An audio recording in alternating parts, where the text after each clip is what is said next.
Une pour les meilleurs. Nico Business Car number 1.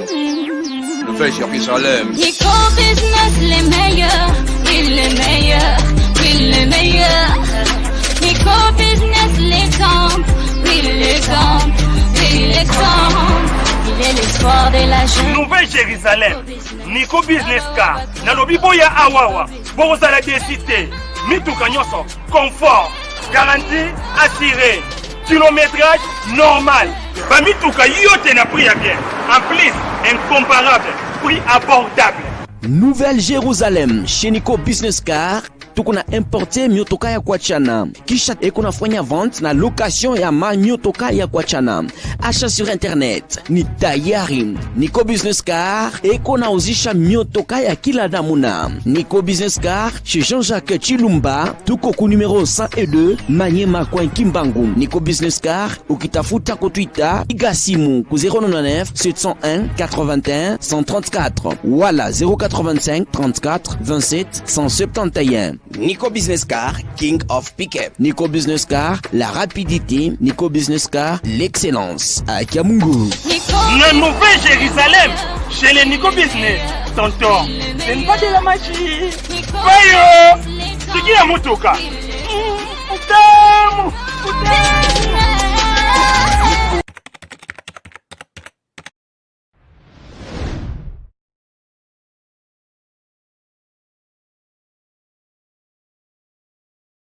Voilà, merci à toutes et à tous.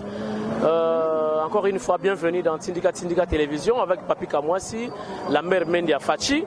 Tu continues la deuxième partie à l'émission parce que c'est qui possibilité. Tout ça, il a bien émission il y a 2 heures de temps pour Lemba. Donc, tu verras qu'au Kablango en deux, bon, on est même tenu parce qu'ils allaient même plateau également. Donc, c'est juste pour nous diviser à 2 émissions donc relativement à PPI. Et la presse présidentielle indépendante, ou ça s'appelle la presse présidentielle officielle, et pourquoi pas le chef de l'État et la présidence du parti, donc UDPS.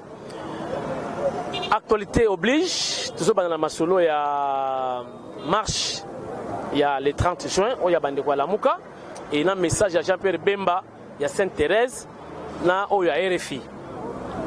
Encore une fois, bienvenue. Pour la seconde fois, à plateau, il y a PPI.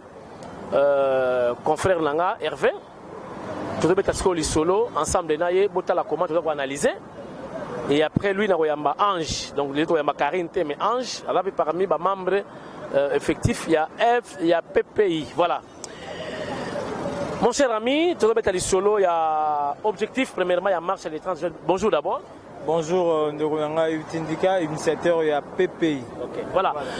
Marche les 30 juin, il y a Bandekwa Lamouka. Bado réclamer la marche objectif ou raison la bango ya marche ezali misère ya peuple congolais ben institution balobi comme faible balobi dignité ya ba congolais dignité ezali sous-souté peuple congolais a commis mpavala respect zate alors balobi li sous salaire ya ba fonctionnaire ezate ya malonga te balobi li sous ba infrastructure Banzela et tout là au beba et yango wana et puis justice ezate et là homme fort bato ba ki swahili et sur ça nde batomboki balobi biso to kotambola pour te dénoncer makamno sur notre tanga sikoyo. Hervé, est-ce que yo potangi lettre lango? Oui, tout le monde va communiquer, va tambousser un peu partout. Ceux qui n'ont pas fait ça, nani makantinanga par rapport à marche wana. Dans le que marche pacifique est constitutionnelle. Conformément à l'article 26, donc c'est permis à ceux que Congolais soient sans autorisation, quitte à une mairie, à ville à Kinshasa, le roi tout ça à Kinshasa, a accordé faveur wana pour lancer la marche wana. Mais par rapport il y a objectif PPI. Est-ce que après marche wana directement maman peut pas bannir Kodame ou Bézanengeni parce que pour Nangaï, c'est pas que marche ou anandé pour résoudre Makamo, balobi, il y a justice, il y a misère, ni sous le lobby, infrastructure, non. Bon, retambola, pendant ce cas, boeti, bosuki, boyembi, boyembi, on peut Mikolo, militant impolitesse, c'est les qui trop, finga, fingi, fachinde, maison, refinga. soki kobeta bapolisier babeti et puis finalement bazongi bandako na bango. Après lobi nde situation bato comme malamu. Non, je pense que bana calcul mususu calcul à trouble na mboka. Moni mandat il y a 5 mois au bando sala ngo mobulu pour nani mutu ana mandat 5 ans à salika 5 mois à le bandoko sala ba marche entre temps au gouvernement bimité marche on est inopportun ils ont une opportunité mon côté basa elokwana. Donc je pense que jusque là na ko le babon on a pour na makambo itali marche wana ba basa le 30 juin. OK. Alors ngana do fongola muketa ke la mère mende yoka ba raison na bango lobi pona misère. Misère ya mboka ezali partagé. Misère ya mboka oyo RDC euti na MPR. Eye na AFDEL. Na kati AFDEL tomoni ye moko Monsieur Jean-Pierre Bemba azalaki président vice-président ya Ecofin. Makambo ezalaki mosolo ezalaki ye. Mais soki otuni bata MLC balobaka o azalaki na signature te abana ko gérer te avec étiquette. Oh. Maintenant, l'étiquette, il faut démissionner. Maintenant, on a démissionné, c'est que j'assume. Attendez qu'on démissionne. Ça dit 3 ans, il y a PPL, il y a transition, il y a 1+4, il y a Silisaki. Ce qu'on faut, c'est qu'il y a un. Donc, à ça, responsable, il y a un misère à Congolais. Ce qu'on va attaquer, on a Félix Tshisekedi, à peine. On est qui monte en mabé. Donc, on a une institution comme faible. Mais, on a la 4 institutions. Jean-Pierre Bemba, ta toilette publique ata na sonabata salakite ata wana bana salakite même na game na mboka na ya salakite sikoyo bozo reprocher Fatima sali 5 mois bozo kolo ata binomoko tokina makama ba salaire mon cher Muzitu azalaki premier ministre boy musala tere osala à part ko so ba mapango a futa na yega ba dette intérieure. Dette extérieure. Futa na ye banyo. Leso balaka ki nini? Ke futa banyongo. Na ye balaka ki nini? Futa na ye banyongo. Futa na ye banyongo. Donc vieux futa jalo. Futa banyongo. Mais a matisiki salaire ya ba fonctionnaire na combien? Atiki batu na bambongo nini? Soki banda kute oyo cheko bulumba sala ka musala ya ko filmer. Banda kuna ye. Qui est qui quitte pour la bande à hôtel là malgré monsieur d'autanga batonga pe bien té malchance maman ils ont quota mais tala ba voisin na ya sali bangoni bato modèle aboye nde baza ko luka marché salama biloko baza ko senga nyoso ba infrastructure nazana ba image awa na filmer botala ndenge musito atikaki nzela oyo avenue université na filmer ko bana na première rue tina rond-point ngaba ba image za wana. Donc, on a balancer la image. Papa n'a monté à Zawatelelo. On a piscas. Botala nanu, Nengenzela et Bongi. Nzela Ozalaki pour la première rue. So, on commence à 2 heures du temps dans Nzela. C'est moins de 15 minutes. Oza déjà dans rond-point Ngaba. C'est moins de 10 minutes même. Botala état de route. Au Facha Sali. Ben, infrastructure, on va au Senga. On va Bomaki.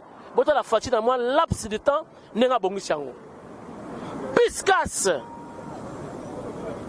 tindika bangodi. Voilà chers internautes dans l'avenue université oye uti na yolo boye côté yolo médical et ketiron ngaba. Je vous dis la vérité ezalaki na état moya délabrement total ezalaki route moko impraticable. Mais dans laps du temps, par rapport au programme d'urgence des chefs de l'État,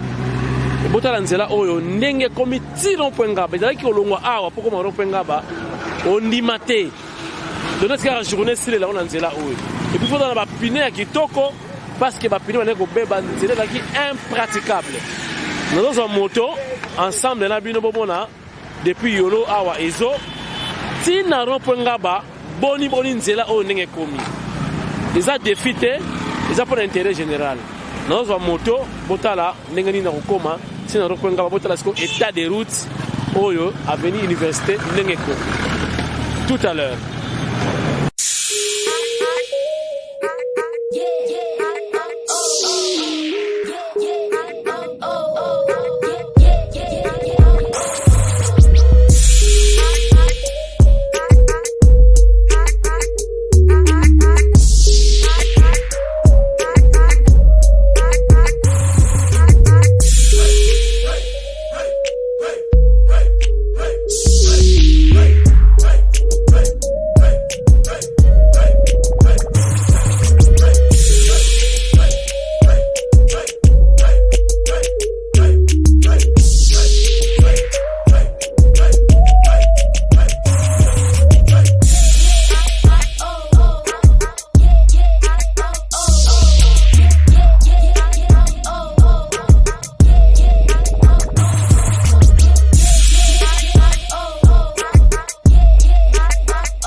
Merci, nous sommes de retour sur ce plateau. Je crois que mon Binomoko, image, palpable, palper changement dans moi laps de temps.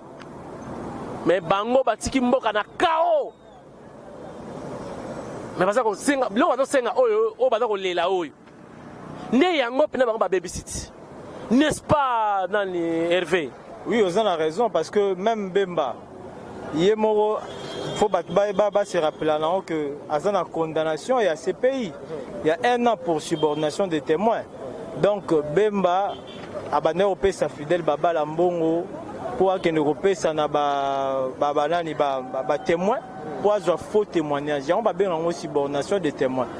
Donc nazo mona te mutu ndengwana za na moralité za na no douteuse yé mora bunde la corruption ba misère à peuple tous on na parce que évoqué 2003 mais c'était scandaleux yé moko po bango bazaki bango nyoso ba chef rebelle ba mbusa na mas donc to bango nyoso na est wana ya kangaki côté Équateur boyebi masolo moi ko expliquer até mais na 98. Si tu as comme un accord global et inclusif dans San City, mais dribla tu sais qu'est dit. Fallait que la opposition civile, opposition non armée, bah que peut ça nani wa d'ailleurs nani. Zaïd Ngoma. Mais avant ça, hier mon robin manaka bila banga ba bet accord mon accord de cascade. Il y a le premier ministre au président République isolé Baninga. Mais si je suis pour la UDPS. Donc, quand la parcours je me dis ce n'est pas le moment. Ou à commis à pouvoir, c'est quelqu'un de l'opposition. Fils du pays. Le lot y est mon Félix Azana d'abord on a problème dans la FCC. Quand combattre si quoi ça jouer à FCC, oui le gouvernement est pour la si sikoyo oh bokakita ya gouvernement stili siko ba comme ba partage ba responsabilité na nous to comme dans le gouvernement ko to ko que même tina fin juillet ça blocage au bazo Canada au qui ba ministère régalé wana sur tout FCC ngazwa donc tellement mutu on a ba combat bon yo ba no ça sur ba marche contre pouvoir à Félix au moins que bo jouer G à opposition il y a FCC. Donc je pense que marche est inopportun. Ngakout na émission de ça dernièrement na ebisa que Bemba a recommandant. Mais je n'ai pas compris. Ailleurs continuer na ba vulu ba wana assigner. C'est par rapport même à message na yo apesa qui na Saint-Thérèse na oya sala na RFI ils ont simbaté. Mais tous qui convaincu que ninge a sali message. Félicite qui l'émission précédente. Oui, te ba écoute que non ninga yo wana omona mo makambo. Mais te rappeler Bemba makamne nyo ça que simbaraté hein. Échec au Azui depuis 2000. Dans mon malili, dans la syndicat. Oh mais. Nazo fongama. Nabi Bemba nengeza boy makamne presque belé à ça la que simbaraté. Boyebi que na 2006 après l'élection, il fallait jouer ville à Kinshasa. Gouverneur na mwana mboka Ada Bombole. Fallait jouer ville à Kinshasa. Mutaboma qui est pera Fayul. Oui mais bayebi ça qui est boy. Ezaki boy. Il fallait moni Kinshasa mingi ba gouverneur ba bimaka za batu ya soit ya bande ndube ba Congo. Bayebi ça qui est bimisa mutu ya bande ndube ya ba Congo. Ya boya ju Ada Bombole mutu ya est et mutu ya Équateur. Ba choua qui tribalisme beraka. Oui. Mais tout le banini vraiment makambo yo. Est-ce que vous pensez que après échec qui souffre à Genève pour Genève vraiment tout le bama bien mais mutu sala document wana ti abeta ba jo wana nyoso ya Bemba e moko il semble que batila qui même fâché poison ah wana na confirmé te il semble mais ba poto la bango ba téléphone les arabes na donc que lo moko resarana te mais Nzamba sala que a échoué ne lo wana est-ce que vous pensez que le lo en 2019 après que Facha commis président de la République Bemba a réussir te donc Bemba il faut vraiment il y a une expérience politique que les Kabatunions soient là. Alors matin il fallait mater devant Bemba. Hein? Nani Moïse Katumbi rien Bemba a une longue expérience. Aébi politique makasi mais mon thème après 10 ans nakata yom de kumisa ke bino a lobby bien à Saint-Thérèse quoi va changer mais ba juja mutu na ba acte non ngana bisunsu na yopé. Bon baka na ngate na yopé bisunsu mona ke non après discours wana que moi na mboka a changé mais wana pena te comprendre il fallait que tatika na ces pays pour nangai parce que désordre bazoluka na mboka na makambo esama na est et comme mobulu oyo et que ça que moyen fatia a exercer pouvoir ne malamu ozalate yango heureusement IDPS c'est la base le lot IDPS c'est géré par Moutoua est mobilisé, exécutif est géré par Augustin Kabouya. Un combattant, la première. Combattant, au monde ici, erreur au biais au salaire. Parce que tu as pas masologue et même Bemba, ça fatigue. Avant de commission candidat unique dans Genève, il fallait l'exécutif Kabouya, Kaboun. Il savait. Il savait. Il est passé comme un faible. Il est passé comme un faible. Mais si le plan où ils ont pas na bango aussi mbaté vendredi au lobby donc. Vendredi le 28 juin, mon bangé na matinée ezali na base de vendre à base. Donc Augustin Kabouya repère sa grande orientation parmi les thèmes de mon vérité des urnes. Bon, hier mon yebi maramine en peste lobby vendredi. Tu commentaire on les sous pour tout le monde. N'engeni ni mars na bango il y a le 30 juin et ko échoué parce que dynamique eza na tête ya IDPS na bi ke ba rezoa disposition pour que Marambo et le cas en faveur ya Fachi. Voilà, sans plus tarder avant tout Sabino Makambu ya Kalamingita wa les 30 donc izoyinda hein les 30 izoyinda na Paris Fiyo Ndondoboni alo kitakuna ba mama ya diaspora congolaise pour le changement MDD en sigle bazo ya Fiyo Ndondoboni donc président ya parti Orange bazo kitakuna na Cal donc Cal les appels masolo na ye zalaka on appelle cadre kuna ba appelle ensemble mama ya MDCC donc bazo ya maye kuna mingi placer mon mot par rapport à Fiyo Ndondoboni. Oui, un instant donc il y a donc Cal signifie consolidation de l'alternance, donc consolidation de l'alternance. Numéro déjà rapidement, vous participer à l'événement, c'est 06 035 23 170 060 35 23 170 ou 170. Donc, vous avez aujourd'hui, maman, il y a MDCC pour Nakoyeba, Marameza Ndengenini, jour où il y a Moko Fiyo Ndondoboni à Rokita. Na Paris, donc Kalamingité. Oui, baksa moi un message. Oui, par rapport à Fiyo Ndondoboni na Cal, parce que en tant que journaliste, na couvrant moi à Biloro na Baroming, il y a Cal les alliés coalition pour l'appui à l'alternance.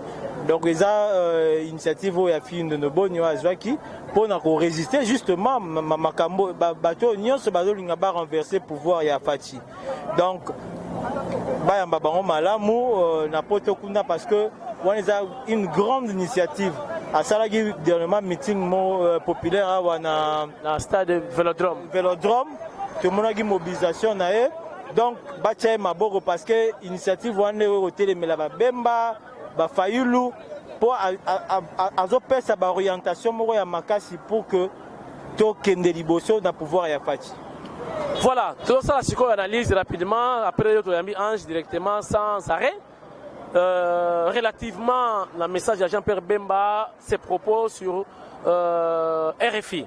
Tout comparé, on a il y a cette Thérèse. Mon frère, comment expliquer Jean-Pierre Bemba à Zagorekon, Badotunaye, Makamutali, élection, à Zobake élection, Nyonso et Salama Mabé, Kobanana présidentielle. La législative. Mais ce est bon. Pourquoi bazo les loyaux bango baboire la machine à voter. Moi dis Bemba naza analyste mais tout le bamaram penda parce qu'il y a des indicateurs. Zo pesi la maram nenge zo lobela. Bemba ebisa biso boy. So ok na ko voter na machine à voter pour ça la 6 minutes. À cause de biso parce que biso bien se bague oh abi ngakutu mutu nazamu ta mael na sali 6 minutes bongo ba citoyen lambda donc ba maman maraîchère ba ça la combien de minutes mais ngai tant la quête découvrir machine wana tout ça pas moins de 1 minute au voter OK est-ce que muta bongo muta ko sera na déjà a message na ko ça ou kasi a ba mamba solo donc problème ezali plutôt ailleurs makambo ya zolo balelo que au pouvoir à faire ces malamu te eza donc atika makambo ya zolo bana parce que lelo yo oki président nani procureur près la cour constitutionnelle a lobby que bazongisa banani ba député mususu yo ya la muka balongolaki ezali démarche na bango ba menaki lelo yo cour constitutionnelle yo ki bango ba tie chambre moko ezo ko étudier ba cas par cas pour que bazongisa ba député mususu na oki lokola bandeko ba shiribo okende ba rozonga Raphaël qui buka ndenge toyoki ba rozonga zonga bon siko marche wana ba osala ngo pour quelle raison parce que ceux qui ont le vérité des urnes que l'élection c'est ça mabé il faut voir que c'est namba o ya députation mais si que tant bo ça démarche moro administrative na judiciaire lelo na prendre que même député moro ya UDPS bazong sagi na basan kosu na Équateur MLC attaqué sous pour récupérer siège wana donc ils ont bazo flouer la bango à peuple parce que d'un côté bazo ça ba démarche pour récupérer ba siège na niveau il y a députation nationale de l'autre côté ba ça ba marche pour la vérité des zones ou soit bobo ya élection c'est ça le problème donc pour ngai eza contradiction moko eza makasi il faut peuple fongola misu ko kende ba marche ka bikendele kende été ce qui IDPS a remarqué que vraiment FCC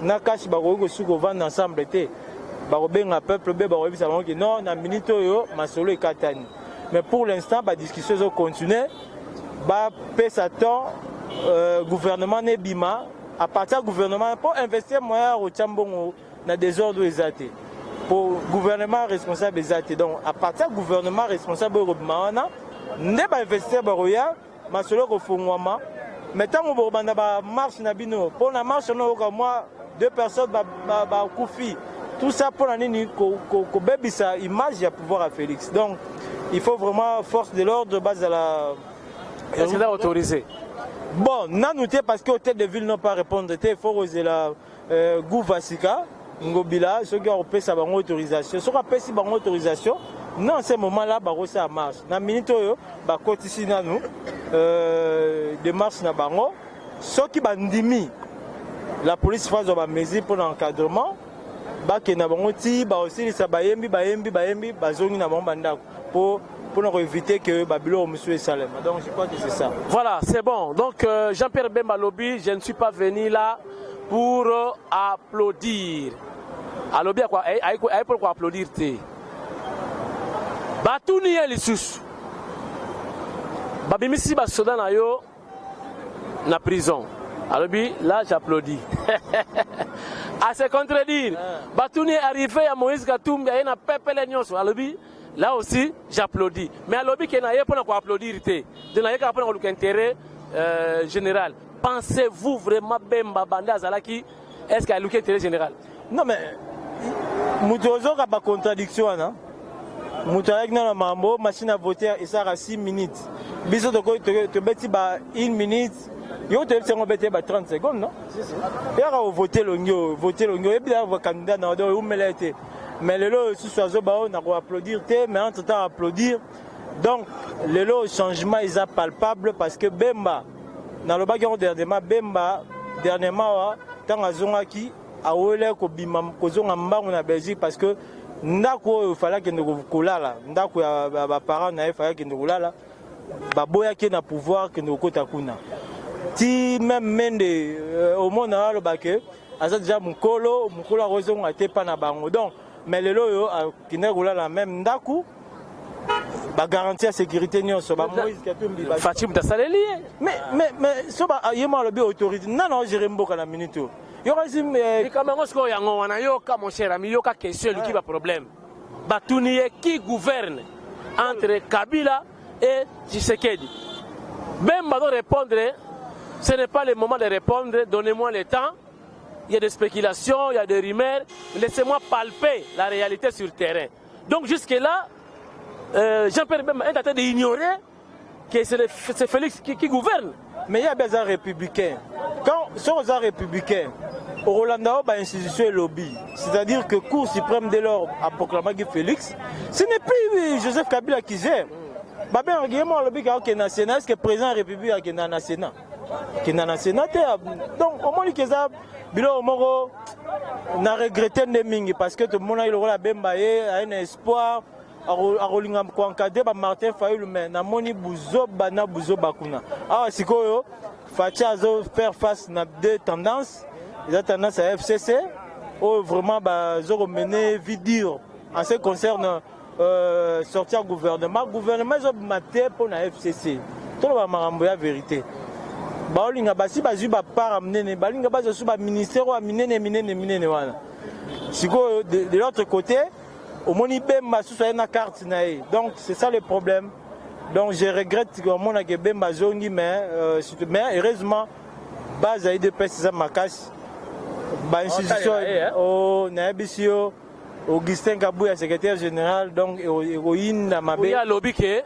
na Lamuka Mobimba pas ces années MLC de majoritaire. Non, Fayulu comme appelle moi base na e. Yé soko alngagia mon expérience à mabe fallait le ayaka yé moko. Moi moko azongaki. So le baïk était ngamo na mobiliser Fayulu ayate. Ango sala maman na pia ko saranate.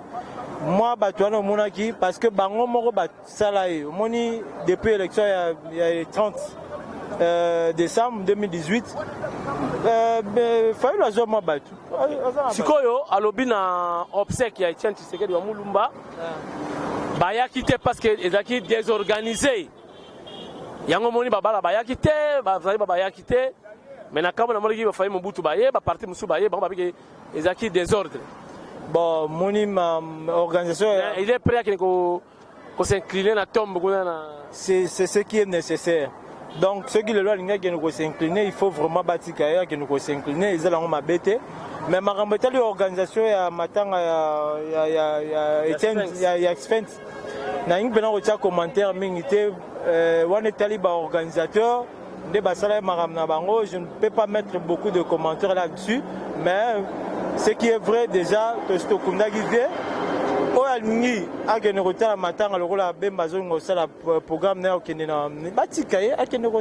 Ok. Question à Souka. Ici, émission, il y a Jean-Pierre Bemba na RFI. Batounie Makamouya Fachi. Il y a le bif Fachi. Naye, Bazalaki les amis. Badako combattre intérêt personnel pour l'intérêt général. Mais Fachi a fait un choix pour ses intérêts personnels. Est-ce que à lobby bien? À lobby que Félix a joué Nzelam nae Moussoussou. Mais Nzelam Genève et Ngage Misa président au Falasala 2 ans à Bokonzi.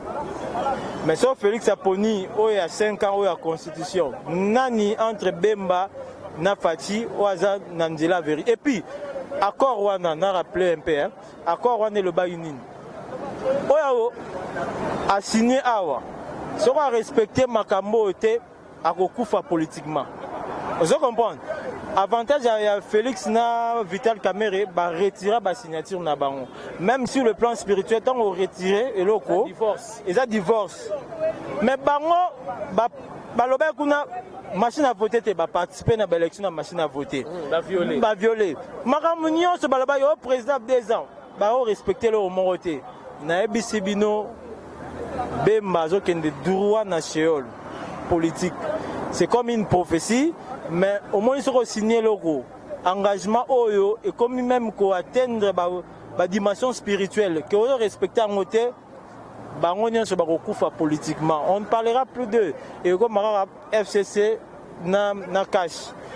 En 2023, au PSA raison maramna loba que le bon FCC cash ne bando bundana parce que bango dès lors que bazota mulara na kombo ya Lamuka mais bazo respecter l'engagement oté ou même ba komai que ou respecter l'engagement oté ko kufa politiquement.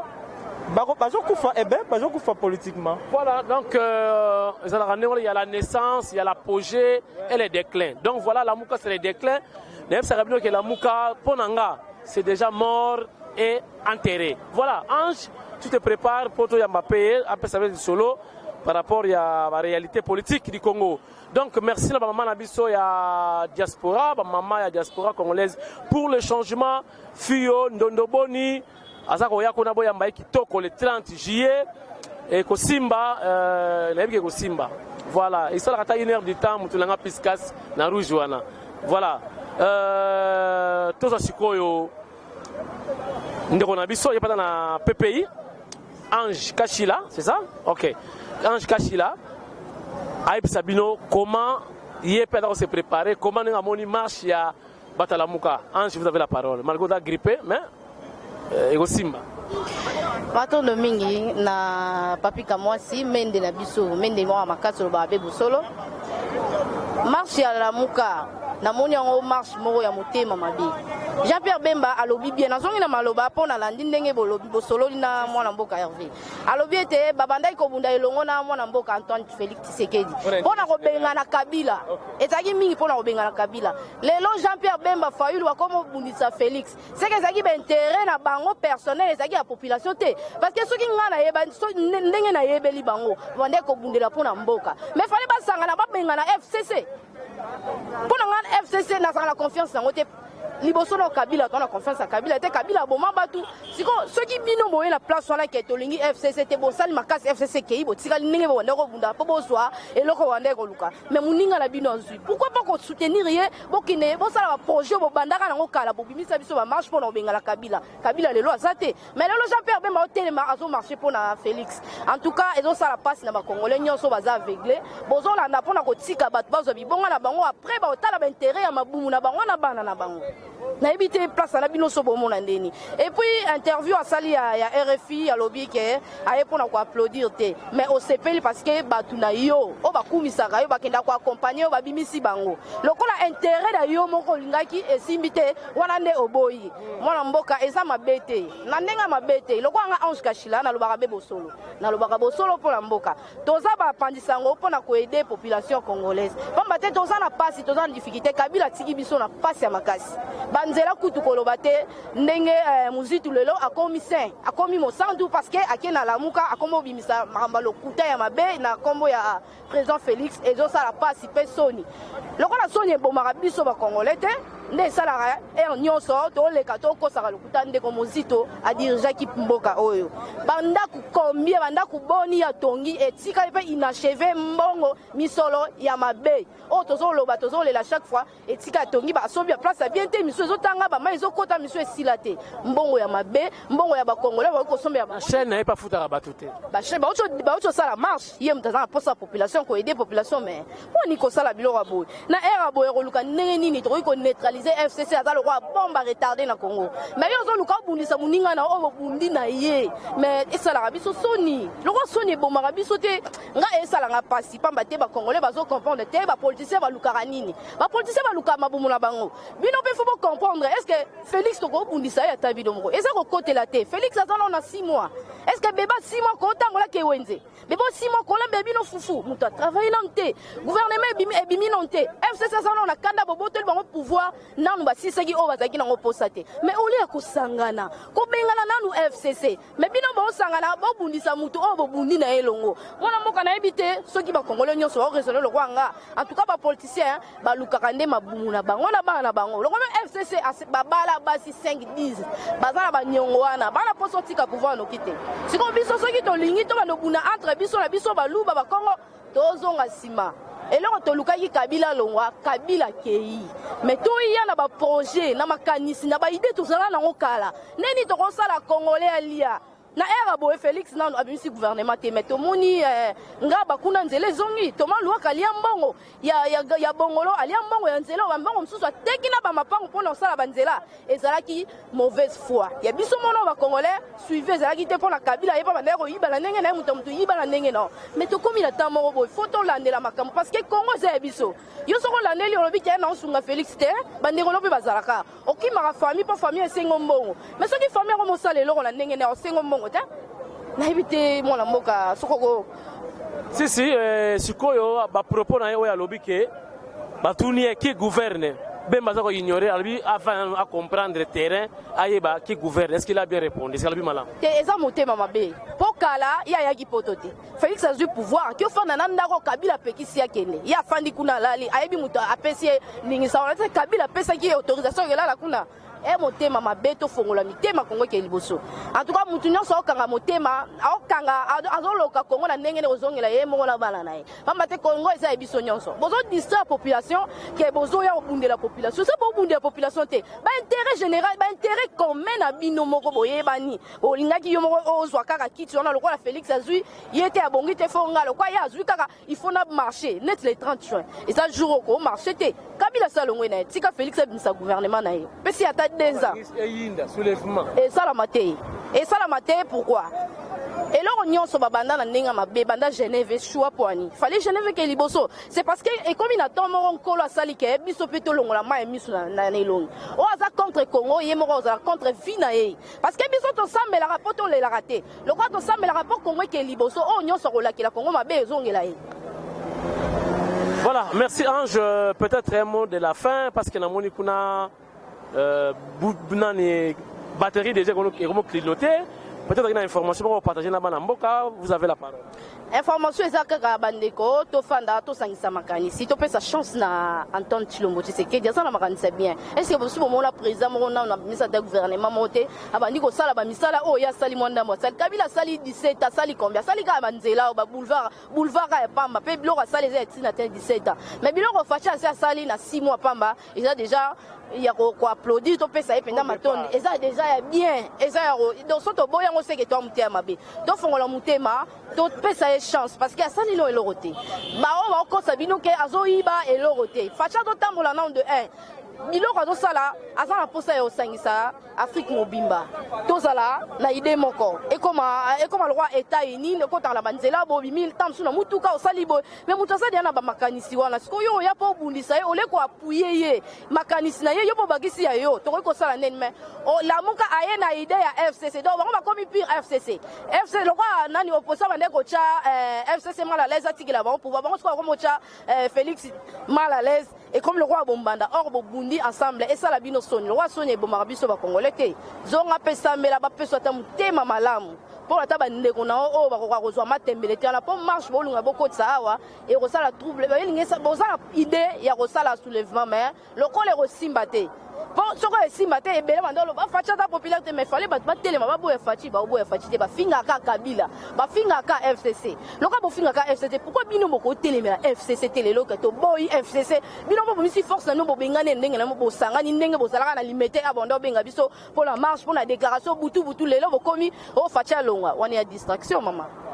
Merci beaucoup na ko cette émission yo na lettre balobi lettre moko etamboli passoir na cabinet chef de l'État lettre moko etamboli bangwa tongela chef de l'État ndaku bon pour la lettre wana na koloba boy ko tonga ndaku pour la chef de l'État lettre commandé ngana ko kota sa lettre c'est de quoi ça va lettre pe kuna au koti lettre na la copie pour information qu'est-ce qui empêche que ngape na zio on a publié yango et donc maka na cabinet na bato pe bazo ba kota ba lettre so bimisi yango bazo kanga ba photo na ba WhatsApp batindeli peut-être muta ba ngona avec la photo bien investisseur ndezo panza na ndenge wana mais ngana moni eza mabete ndaku bakotoke le chef de l'État ezali ndaku ya ba chef de l'État nyonso o bakonokoyaka eza ndaku privé ya fachite ata bato na grandeur loko la Maison Blanche ngapa na marché wana na yebisi bino lelo parmi ba kopa liboso e contact mu facha sur pouvoir te bato na ba marché bato ba ine botala rabiso boye batindi cop papa to kota pe marché wana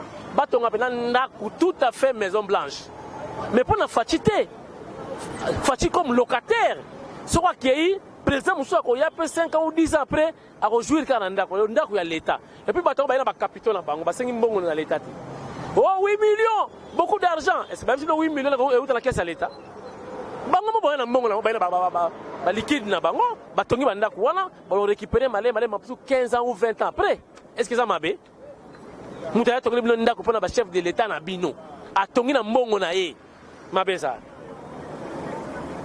n'a pas la investisseur na kotika pour bon sa stade Pata Raphaël et comme maintenant donc deux fois te ka stade 20 millions ya kalawa na batonga na ba hôtel na école de foot makamutu na mba ki bo mona ki émission le kai ma besa to ça la suivi Bon, sur le lettre, on a bimi, balo baketala bambongo, et mbongo ya l'état te, bato na capitaine na bango mbongo na bango ba ekocha, po batonga banoza malembe mabeza.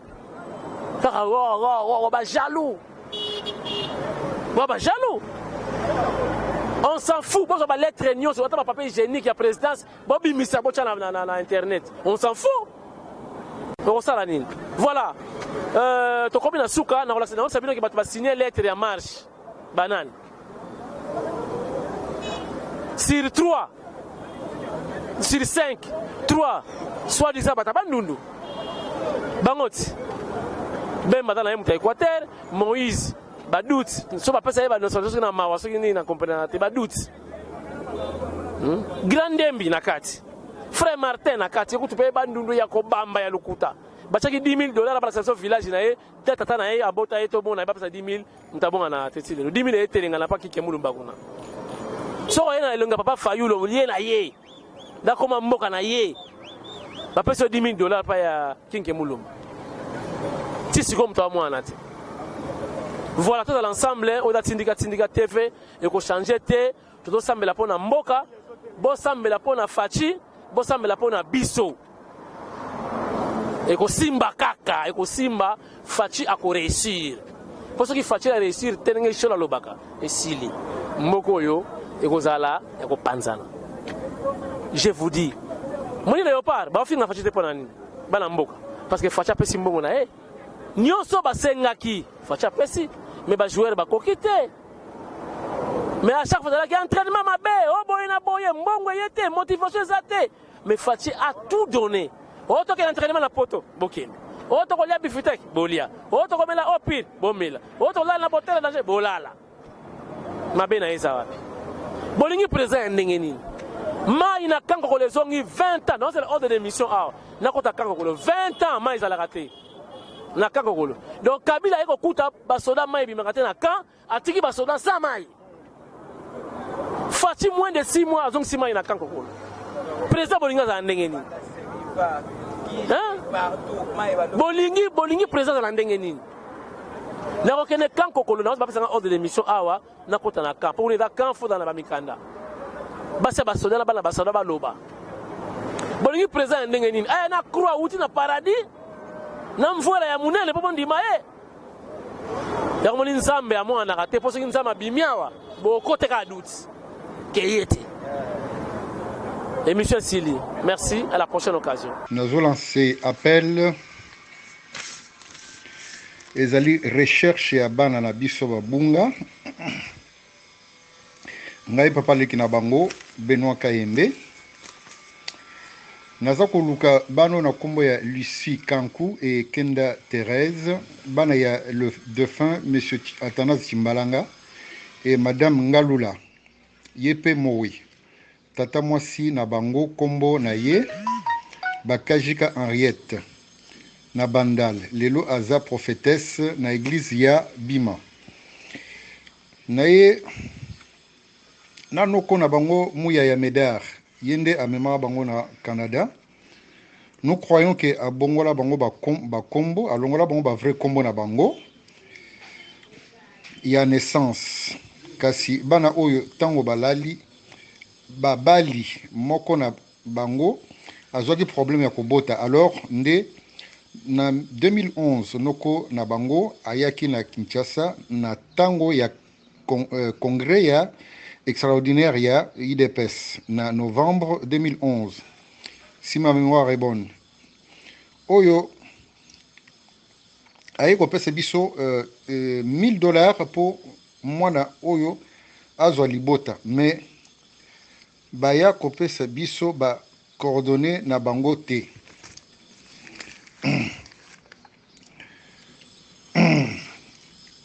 Oyo baza na Canada oyo bakoki koyeba bana oyo ou ba nouvelle ou ba sango oyo bakoki ko contacter ngai na numéro na France na 01 39 42 03 79 ou 06 51 75 99 50. Donc nous allons répéter 01 39 42 03 79 ou 06 51 51 75 9950 bana oyo ba bombela bango ba makambo ebele hein po balingi bakasha bango ba vérité balingi bayeba te makambo elekaka tango papa na bango akufaka.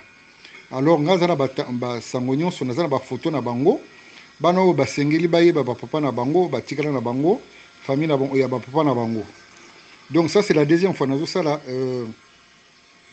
nazo sala communiquer oyo bandeko na biso soki bozwi basango oyo bo contacter bana oyo ou soit botindela numéro na bango ou ya bino na contacter poto kota en contact na bana oyo nga na vivaka na France, donc naza na besoin tout ça bani nini te na bango, mais j'ai besoin que baza bana na biso toyebana na bango bamona biso toyebana. En tout cas, moi, récompense Gozala, na mutunyo so resel se biso pour retrouver bana biso wana. Merci.